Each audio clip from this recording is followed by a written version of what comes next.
TG Plus News edizione di Treviso, buongiorno. In apertura del nostro notiziario la cronaca. È stato inaugurato ieri mattina il nuovo Ponte Ottavia alla presenza del sindaco di Treviso Mario Conte, della vicepresidente e assessore regionale alle infrastrutture e trasporti Elisa De Berti e dell'assessore alle opere pubbliche Sandro Zampese. Dopo un anno di lavori, l'opera è ora ufficialmente consegnata alla città e restituisce piena funzionalità a un nodo viario fondamentale per il collegamento con il centro storico dei quartieri di Sant'Angelo e Santa Maria del Sile con quello di San Giuseppe. Il progetto, dal valore complessivo di 2 milioni di euro, ha visto il cofinanziamento della Regione del Veneto per 1 milione di euro, del Comune di Treviso per 500 mila euro e Rete Ferroviaria Italiana con 500 mila euro. L'intervento si è reso necessario in seguito a indagini strutturali che avevano evidenziato criticità sismiche della vecchia struttura ormai obsoleta e priva di marciapiedi. Il comune di Nervesa della Battaglia richiama l'attenzione ai cittadini e proprietari di aree verdi sul tema della manutenzione del verde privato.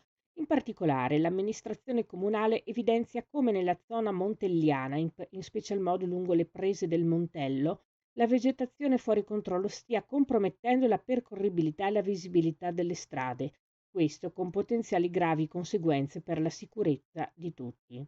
Il tema è reso ancor più urgente dai recenti episodi che hanno richiesto l'intervento dei vigili del fuoco.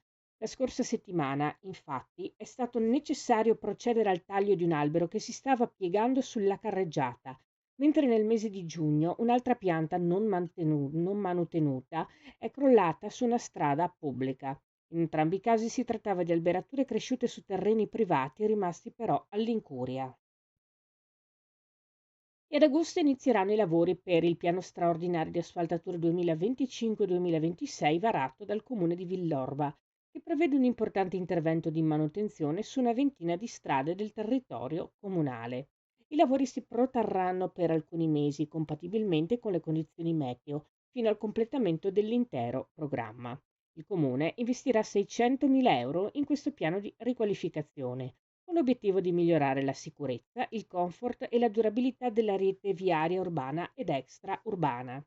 I lavori saranno svolti a rotazione nelle diverse vie interessate in modo da arrecare il minor disagio possibile alla normale circolazione. Si procederà a step per arrivare a concludere il piano nell'arco di un tempo indicativo di 6 mesi. E in coincidenza con l'inizio della stagione dei funghi, il Servizio di Igiene degli Alimenti e della Nutrizione dell'ULSS 2, attraverso il proprio ispettorato micologico, assicura, come ogni anno, il controllo della commestibilità dei funghi freschi raccolti dai privati e cittadini. I controlli, che non prevedono spese da parte del richiedente, proseguiranno fino al termine della stagione di raccolta dei funghi, verranno effettuati nelle sedi principali dei 3 distretti da esperti micologi, tutti afferenti al Dipartimento di Prevenzione dell'azienda sanitaria, vale a dire Treviso, Pieve di Soligo e Asolo. Si chiude qui il nostro notiziario. Grazie per essere stati con noi. Arrivederci.